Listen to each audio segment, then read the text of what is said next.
Hey guys, welcome back to the Karambit playlist here. We are looking at the strikes that we can do out of that long draw position. This one here. Please like and subscribe to the channel if you're not, clued in on this playlist yet. Start at the beginning because we'll go over how to do all those draws, including that one, basics of slashing, and then we've looked at some combinations out of our fast draw position, our outer draw position. But now we're going to look at this long draw position. Instead of just looking at a set combination that you can work with this, because this is not like I'm going to draw it this way to work a combination. I'm going to draw it this way because things have gone wrong and I need to take advantage of some reach and I can't use the Karambit in the way that I want to use it. So when we're using the Karambit, we're usually thinking about we're up close and personal. We're in here, and I can really use the Karambit in a variety of ways because I have my posture up, my shoulders over my hips. When I'm thinking of, using this long draw is to get out of a situation where my posture is broken, my shoulders are past my hips, or, a position where I can't face my attacker. He's got me from behind me, he's going from a choke, different things. So let's look at 3 unique situations where that long draw can come in handy. So the first one that we're going to look at is broken posture. So he has pulled my head down. He's got me, down somewhere. He's hitting the back. He's trying to force me to the floor. Maybe he's trying to do like a guillotine choke, something of that nature. What I'm doing is I'm drawing my Karambit long so I can strike a target that I can reach that's behind him.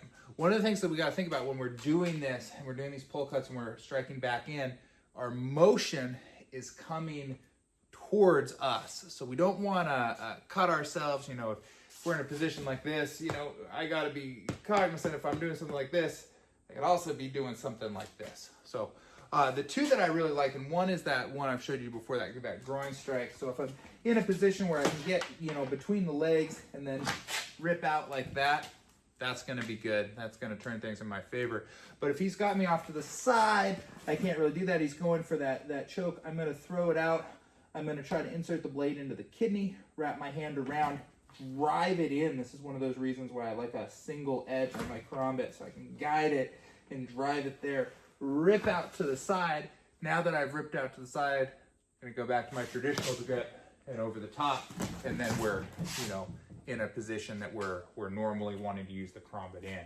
So again, just kind of coming in, finding it, driving it in to his body once the tip is engaged. Next one we'll look at is, what if he's going for this choke? Well, if he's going for the choke here, this kind of rear naked choke, I want to create the space. Usually we create the space by going 2-on-1, turning into the attacker. But if I can get some space with one hand and I can get this Karambit drawn, I can actually slide it in. When I do it, I got to be cognizant. I don't want to put it into me. I'm engaging that tip in a way that it's coming into him. As soon as it's there, he is probably going to start letting go once he knows that I'm cutting. So I'm going to let go of this hand, and I'm using that elbow to turn my body in. On the inside now, same thing. Change the grip. I'm right back to where we want to be. So working it in against the arm. Karambit is small and thin. Don't put the point into you. Point it into him. Create the space by driving it into him here, right? Let go here. I don't want to find my own arm. As this arm goes, I'm just going to turn it in. I'm already on the inside. Boom, boom, boom. We're going to change the angle for this last one here. The third one, so, if he's grabbing from my neck and things like that, and I got to fight that, but sometimes people might, grab you here, bear hug, might be arms in, out. There's a lot of different reasons someone might grab you like that. There's a lot of different things they could do with that position. Sometimes that might be holding you so someone else can hit you, different things. So, there's going to be situational stuff to that. But one of the things that we can do with this long draw is, I said, you got to be careful using it like this because I'm cutting myself. So if we have it drawn long and we have this person, behind us trying to get us, we can use it as a stabbing weapon.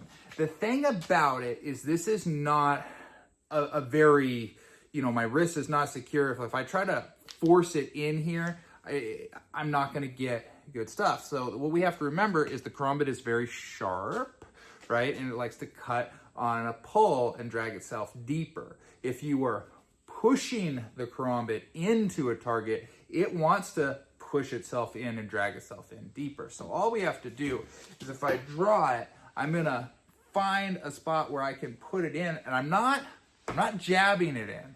I'm just finding and pushing. Once I push, I want to get my other hand in, right? So now I'm pushing, and now I've got reinforcement. I'm actually using the strength of my wrist here to drive in, right? Think about the natural curve of what direction the karambit goes. It wants to cut in on a circle. So that's good. I have the point into him because I want to turn into my attacker, and then I can ride this up or out, and again, switch to traditional grip, anything that I want to do from there. So it's a very, it's a very good one with this draw, get the reach, find, drive in, and then go in to your regular motions. So just a couple things from this grip here, that advanced grip, that advanced draw. Again, it's not one that I'm thinking about combinations and, I want to use the karambit like this because it's much better like that than trying to do things like, like this doesn't really make a lot of sense. So this is to create openings for this, right? So that's what we're going to look at. Next, we'll kind of come back. We'll look at some transitional things. We'll look at what we call the aria, which is where we can actually trade the knife to the other side, which can be really, really handy in a variety of decisions. So look forward to that next month.